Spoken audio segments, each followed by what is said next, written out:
Buenas tardes a todos a un nuevo programa de Lo Conocido Desconocido. Hoy junto a Teatín, la cosmopolita ciudad universitaria de Málaga, en la sede del colectivo malagueño de escritores. Como siempre, entrevistaremos a grandes artistas hoy del mundo literario, con grandes historias. Una tarde llena de cosas cotidianas en el marco de la dualidad y lo ambiguo, con Miguel Ángel García Perea, historias de mil y una noche y los sueños, con Francisca Cobo, la intimidad y lo que se va, con Liliana Eve. Y por último haremos un recorrido por las calles de Málaga, sus barrios, sus mercados y la historia más auténtica de su ciudad, con Antonio Hurtado. Soy Rani Ruiz y espero que disfrutéis de esta tarde con nosotros. Comenzamos. Miguel Ángel García Perea, ¿verdad? Muy buena. Nacido en Granada. No sé. Nada. Bueno, no sé si te he dicho que soy granaína, bueno, yo No, toda la vida. Bueno, no soy granaína, nací ahí, pero casi toda mi vida he vivido en Yo Granada. nací en Granada, crecí en Archidona, Sí, a los 18 años, luego volví a Granada para estudios universitarios y al final me hice malagueño, vivo aquí casi ya 30 años. sí, he visto en tu currículum, bueno, Sí. que eres estudiante técnico de empresa, que Técnico de turismo actividades Y turísticas graduado social. y graduado social, ¿no? En la Universidad Sí, claro. de Granada. Efectivamente. De Archidona también guardas muy buenos recuerdos. Muy buenos ¿no? recuerdos, de ahí guardo grandes amigos y tengo mucha vinculación. De hecho, los libros, el principal el libro que traigo aquí, viene muy vinculado al concurso de relatos cortos de Archidona. Ah, De bien. hecho, me he presentado en distintas ocasiones y he tenido bastante suerte, he tenido unos premios y ahora he decidido sacar precisamente ese libro, una recopilación. Una recomendación. En el 2023 Sí, publicas tu primera obra, El tiempo, El tiempo vuelve, vuelve. ¿no? Exploras la historia y Sí. el arte, tu Ujú. gran pasión, Sí. y conectas con el mundo de una forma muy personal y única, ¿verdad? También una antología de relatos cortos, que es lo que me estamos Lo que acabo de contando publicar antes, ahora. A la sombra del Vesubio y otras historias encadenadas.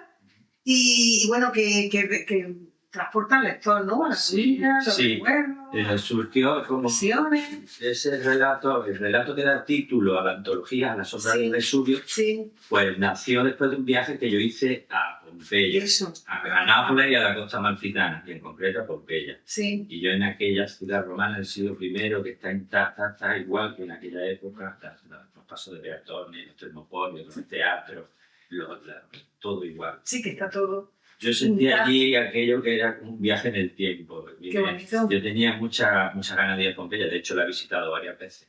Y después de la primera vez que vine, yo quería escribir algo sobre Pompeya y nació A la sombra del Vesubio. En principio nació como un artículo para una revista de empresa Sí, que se llamaba El Trotamundo, yo escribí Sí. ese artículo, ganó un premio y después de eso pues yo me dije, ¿por qué no convierto en ficción lo que yo viví allí? Y transformé en ficción, como una película. efectivamente, la historia de mi viaje a Pompeya con mi mujer. Qué Pues ya hice una primera parte, que es la primera parte de la historia de la destrucción, de cómo estaban los romanos, que no sabían qué era aquello, no sabían qué era Volcán. Y luego la segunda parte ya es mi visita. Y yo uno a la parte, digamos, a un pequeño, hay un enlace, ocurre una cosa en la primera parte, un cuento, pero es detonante de que yo, en la segunda parte, en casa de propongo de escribir un mensaje y ese es el índole. Y ya después de ese relato, que tuvo suerte también, el gran relato y Sí. tuvo premio, pues ya dije, bueno, esto ha sido casualidad, esto es...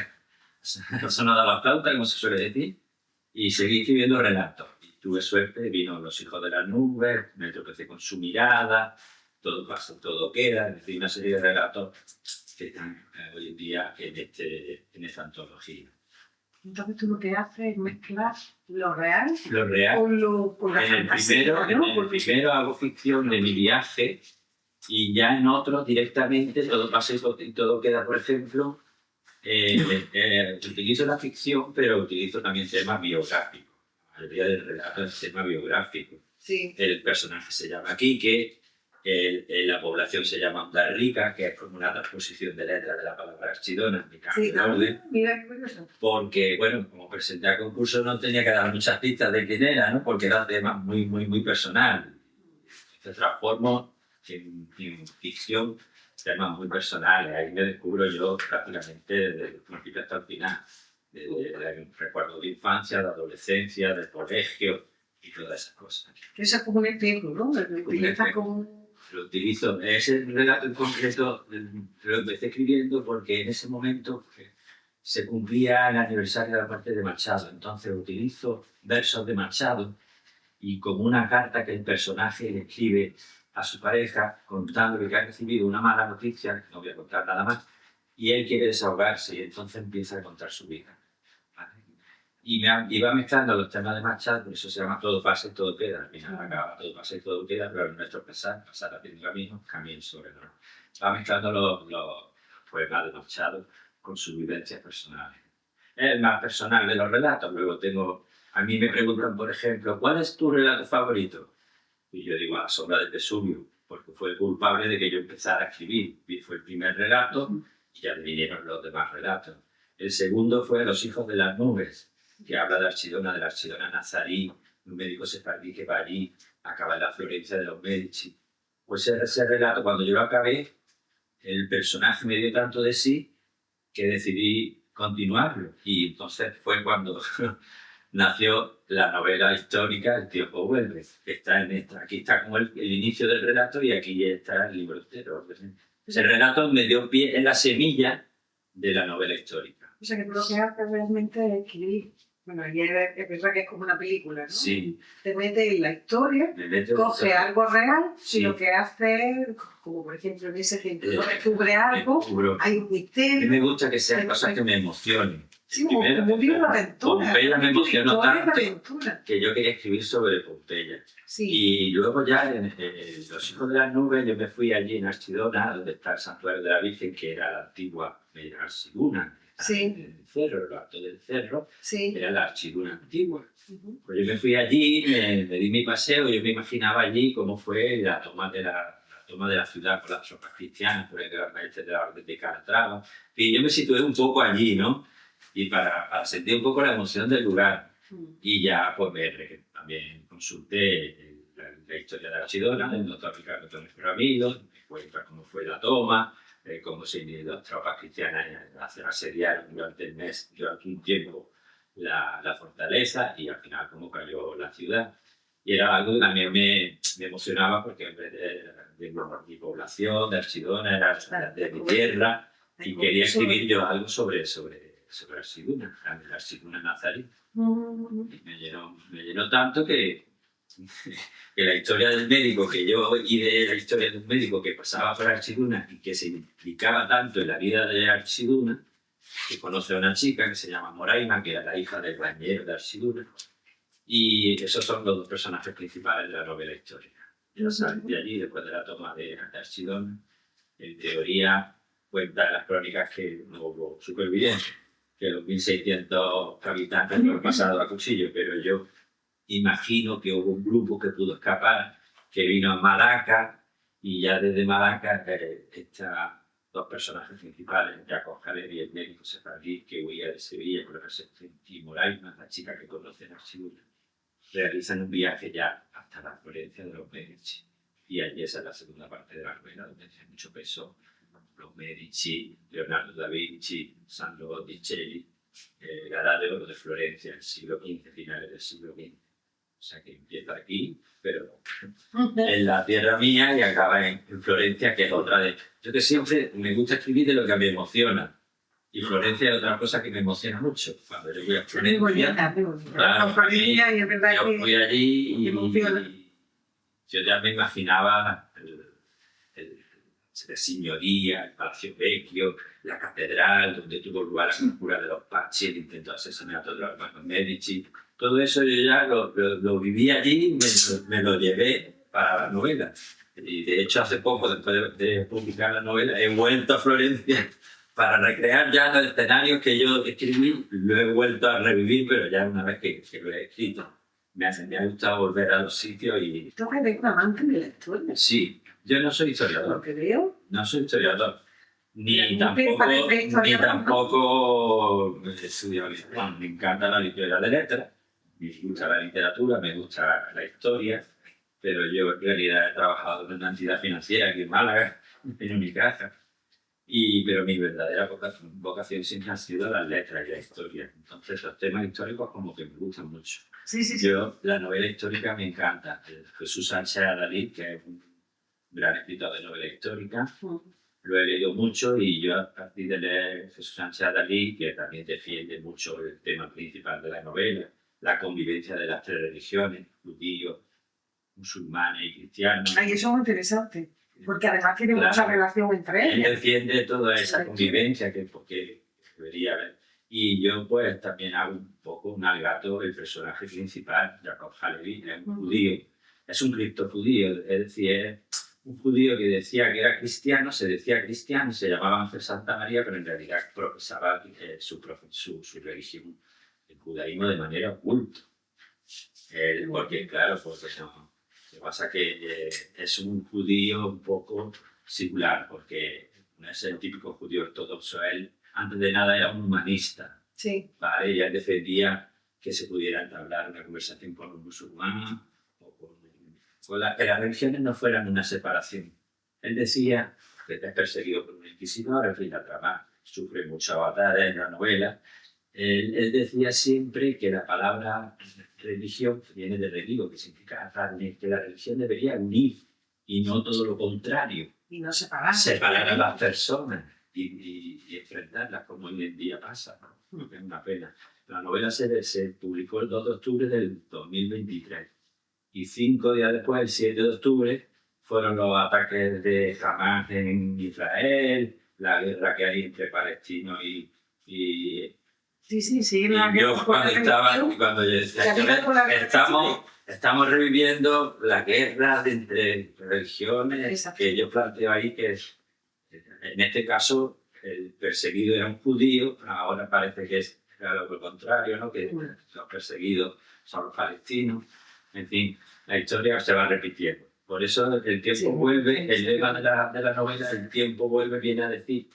El tiempo vuelve era el lema de Lorenzo el Magnífico, que quería decir que volvían los tiempos del Renacimiento, la edad de oro del Renacimiento, con todo ese esplendor. Él decía le temps revient en francés. Pero yo encontré un segundo significado, como que el tiempo vuelve, que el tiempo es cíclico, que vamos repitiendo un poco la misma cosa. Y el tiempo, pues la verdad es que sí. Sí. Ahora nos damos cuenta que Totalmente. vamos repitiendo los Sí. mismos errores. No evolucionamos. No evolucionamos.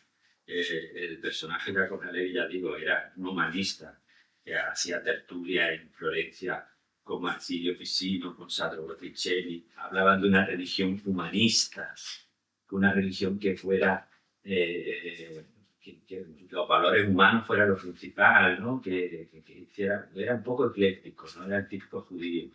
Y él se defendía diciendo que lo principal en este mundo era amar y no las normas y más, pues claro, con la persecución que sube de un inquisidor, que para el inquisidor ni judíos ni moros podían tener la salvación.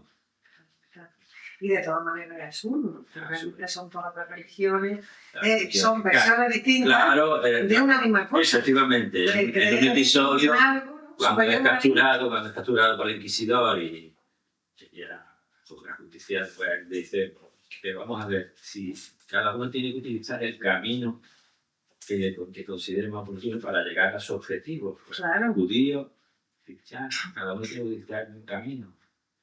Pero bueno, al final del siglo XV eso como que no se entendía. En fin, la expulsión de los judíos es un tema que está muy presente en la novela, que acaba justo el 2 de agosto de 1492, cuando los reyes católicos decretan la expulsión de los judíos, que tenían que convertir al cristianismo o ser expulsados. O sea, que ahora estamos de Granada. Y Hablo de los de Granada, la caída del reino. Es que justo acá, en 1492, concluye todo. La expulsión de los judíos, el ocaso del reino nazarí, Colón zarpa para América, y en fin, ese es el final de la novela. Y a lo largo de la novela siempre hay un secreto que es el de la menorá, de la Sagrada Menorá, que es el tema el legado de la familia Halevi, que yo cuento que es como, es la parte ya más novelesca. La Sagrada Menorá, en el Templo de Jerusalén, los romanos cuando llegaron en el siglo I, el Templo de Jerusalén lo destruyeron y se llevaron todos los tesoros. Sí. en el arco de Tito se ve en el friso como los romanos se llevan la gran menorá de oro y todos los tesoros que había en el templo. Eso en teoría se perdió. Pero bueno, yo en la novela y le doy la parte novelesca diciendo que la menorá, en fin, la familia Halevi son los custodios, ya invento ahí que ellos se hacen custodios y meto la parte novelesca de la menorá, los custodios de la menorá, que es la lámpara sagrada del pueblo judío. Y yo dejo ahí como una parte que es el hilo conductor de la novela. Es el secreto que ellos desde tiempos ancestrales han guardado hasta la fecha, hasta los tiempos finales de la novela en que él lo revela. Y no se me ha ocurrido, porque con todas estas historias que te apasionan hablar sobre los templarios, por ejemplo, Yo sobre me gusta mucho la historia. Sí. El secreto también, ¿no? De los templarios. Sí, los templarios, yo he leído mucho también de templarios y tal, pero me metí tanto en este tema del siglo XV que ya después uno de los personajes, que no es el personaje principal, pero es Sandro Botticelli, uno de los personajes amigos de Jacob Halevi allí en Florencia, pues me resultó tan interesante su historia de posible, no está documentado históricamente, pero se dice que tuvo un amor platónico con Simonetta Cattaneo, la mujer más guapa del Renacimiento, que se supone que es la cara del nacimiento de Venus, del cuadro este de Venus que está saliendo del mar, y de todas las Madonas que pintó Botticelli, casi todas tienen la misma cara. Se dice que era Simonetta Cattaneo, que él quedó tan prendado de Simonetta Cattaneo que todo lo pintaba con la cara de esta, que murió joven, murió de tuberculosis. Y entonces a mí esa historia me llamó mucho la atención y tengo ahí algo ya escrito de ese posible, ¿no? de esa posible historia de amor entre Sandro Botticelli y Simonetta Cattaneo. También se dice que era amante de Giuliano de Medici. Era mujer casada, estaba casada con un importante personaje florentino, Vespucci. Pero se dice que era amante de Giuliano de Medici y que era amor platónico de Sandro Botticelli. Y esa quizá a lo mejor puede ser que sea... tengo algo escrito que sea lo siguiente por donde yo vaya contando. Pues se me ha ocurrido una pregunta que no te esperan en tu vida que te la hago. A ver. ¿Tú crees que el santo grial es María Magdalena? Bueno, eso es la famosa, ¿no? El código da Vinci, ¿no? El santo grial. ¿El santo grial? ¿Tú crees? ¿Que es María Magdalena? Yo cuando leí la novela me fascinó. ¿Qué? Me fascinó la novela. Su día cuando salió, que era archiconocida la novela, todo el mundo leía el código da Vinci. Y me fascinó ese tema y ese thriller, esa emoción. Yo, de hecho, el código da Vinci, yo estaba pensando en esta historia de Botticelli, estaba pensando también en un códice que Botticelli escribe y que lo encuentra. El códice puede ser incluso el códice de Botticelli, porque me gusta mucho ese misterio. Es un misterio, no se sabe, ¿no? Se dice, se cuenta que era Magdalena vino a Francia y ahí tuvo descendencia. Exacto. Pero que realmente fue la sacerdotisa. Sí. Que estaba destinada a ser el primer papa. Bueno, yo ya... De Dan Brown, la verdad que muchas de las veces, cosas que ya leí otras, la siguiente, y cuenta muchas cosas que ya la pone un poco... Claro, pero fíjate tú, si eso es verdad, cómo los descendientes, cómo la vida cómo las mujeres, cómo ha cambiado la vida de la mujer a partir de esa decisión. Pues no sé decir, la verdad, no sé si eso y en adelante con muchas cosas, pero bueno, eso sería un debate. Eso sería otro debate, sí. Bueno, da para mucho. Vamos dejando ahí, pero me ha venido Sí. El Santo Grial. Sí, fue un libro que también me... Te preguntaba Miguel Ángel que si no se te ocurriría, si no se te ha ocurrido alguna vez guionizar estos libros, porque sería una película de aventura y misterio. El editor, cuando el editor la primera vez que tuvimos una reunión, me decía, pasa de todo, es que pasa de todo en la novela, los judíos, Granada, no sé qué, los Medici, la conjura de los Pazzi, Colón que zarpa, la menorá, dice que no queda nada. Digo, es que al final del siglo XV pasa de todo. Y personas que lo han leído me dicen lo mismo, dicen que iba a una película, diría Antonio Banderas o alguien de estos que te haga una película. Yo, la verdad es que para hacer el libro me he documentado mucho. He leído casi 30 libros que hablan de los temas que tiene el libro, la expulsión de los judíos, el ocaso del Reino de Granada, temas, novelas. En realidad yo quería ver el enfoque que otros autores le daban a esos aspectos de la expulsión de los judíos, de la caída del Reino de Granada, la conjura de los Pazzi, que es otro acontecimiento importante que ocurre en Florencia, de los Medici, ya ensayos de tipo más serio de la historia de los Medici, y novelas pues, que tengan que ver con los temas que yo trato. He leído más de 30 libros. Pero que yo creo que sí, la verdad que daría para una Además, es que tiene película. un enfoque muy bonito, Sí. porque realmente está metido en una historia real, Sí, una familia, por ejemplo, en el caso vuestro, una me familia, preguntan, ¿es verdadera? Digo, no, que se encuentra con un el misterio. médico no es real, es ficticio, es la ficción, Claro. pero es... Jacob Halevi es un médico sefardí, como tantos médicos sefardíes, porque eran muy buenos médicos los sefardíes, que tuvieron que salir de España por el edicto de expulsión de los reyes católicos. O sea que es un médico que puede ser perfectamente un personaje ficticio, pero que representa personajes reales. Y la verdad es que es un personaje con el que yo, en la presentación, cuando yo hice la presentación, decía que Jacob y Moraima eran ya como parte de mi familia, que eran ya como dos amigos, que ya los sentía tan cercanos. Cuando ya empecé a desarrollar los personajes, por eso convertí el relato corto en una novela, porque yo con los personajes ya los sentía tan familiares que quería desarrollar la vida de ese personaje, ¿no? Un personaje que siempre iba, que su lema era, él decía al final de la novela, que lo único que debería llevar en su alforja, de su maletín de médico, era la esperanza, ¿no? La esperanza era para él el único instrumental médico que él debería llevar.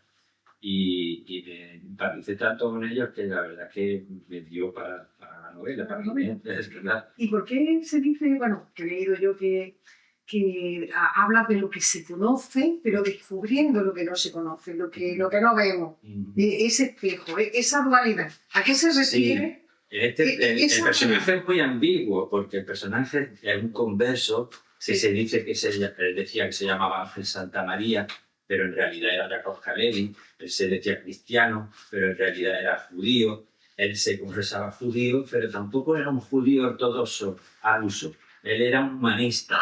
Él, ante todo, se definía como un médico, como un sanador, ayudar a las personas y empatizar con los demás, ponerse en la piel de los demás, ¿no? Entonces era un poco ambiguo. Él tenía esa dualidad. Y a eso es lo que se refiere tu bibliografía cuando habla de que trata lo cotidiano. Pero sí, habla de lo cotidiano en esa época, ¿no? Sí, en ese entorno. De lo cotidiano, pero yo de lo cotidiano saco muchas veces claro, material. Pero habla de eso, ¿no? Habla de lo cotidiano, del día a día. Hay un relato, en concreto aquí en el libro de relatos, hay un relato que se llama Me tropecé con su mirada, que nace pues, de un día que iba yo por la calle y encontré en un banco de la calle, había un africano, estos africanos que llegan aquí a España, y estaba con un chubasquero y con chanclas de playa. Sí. Y estaba mirando como con la mirada perdida, totalmente perdida, no sabía yo dónde miraba. Y a mí me impactó esa imagen, ¿no? Me pareció, luego el relato, escribí el relato yo escribí ese relato en primera persona, pero luego lo cambié. Sí. Y cambié, en vez de ser yo, era un adolescente de 15 años que en un diario estaba escribiendo sus cosas y dice que se enamoró de esa mirada, ¿no? Entonces transformé mi primera persona, la convertí en esta chica de 15 años. Y ella dice que se tropezó con su mirada, que parecía que estaba... ella iba por la calle sin hacer mucho caso nada más y esas miradas le llenó. Decía que es como esos vallenatos que se encuentran en la playa, que llegan a la playa y nadie sabe cómo han llegado, desconocen por qué han llegado y están allí como varados. Muchos llegan así a la playa, ¿no? Y que no sabía descubrir qué le pasaba, qué traslucía esa mirada de ese africano. Si era decepción, si era que tenía su sueño y cuando ha llegado aquí esos sueños se han desmoronado. Y de eso una simple cosa tan cotidiana como ver a un africano sentado en un banco y me tropecé con su mirada.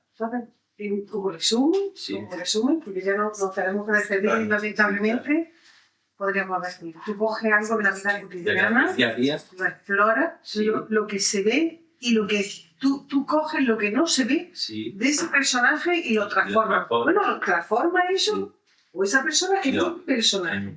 Y lo llevas en el tiempo a una historia donde sucede en esa historia, en ese entorno y ella va reflexionando de lo que, digamos que de la ausencia, a lo mejor de la ausencia saco la esencia. Porque lo que no se dice, a lo mejor también aporta. Lo que no se dice, lo que queda ahí entre líneas, lo que no se dice también tiene sentido, ¿no?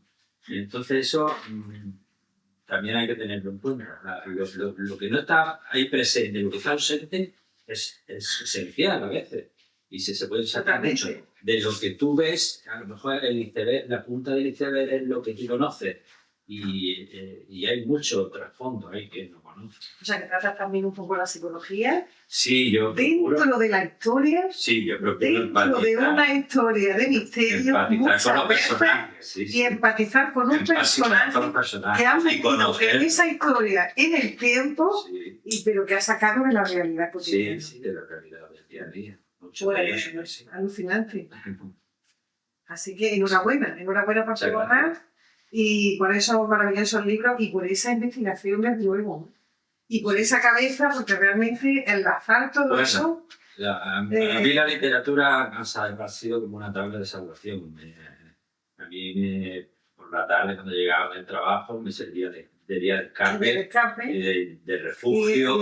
Y echaba rienda suelta a mi imaginación. Y que es muy grande. Y eran horas que se me pasaban volando. Para ser una persona que es muy matemático, claro, la verdad es que no es lo típico. Fue un placer muy grande tener con nosotros y bueno, y deseando leer tus libros, desde luego. Ahí está, que me ha dado muchísima curiosidad. Lo que acaba de salir, en septiembre, lo más reciente, aunque en realidad es lo primero que escribí. Y la novela histórica surgió después, pero salió 2 años antes. Muy bien. Pues esperemos que tenga muchísimo éxito. Bueno, yo me conformo con lo que me dan, que lo que me está dando es mucho. Conocer al colectivo me ha sido también una de las cosas muy buenas que me ha pasado, los compañeros y todas las actividades que realizamos. Estoy muy contento.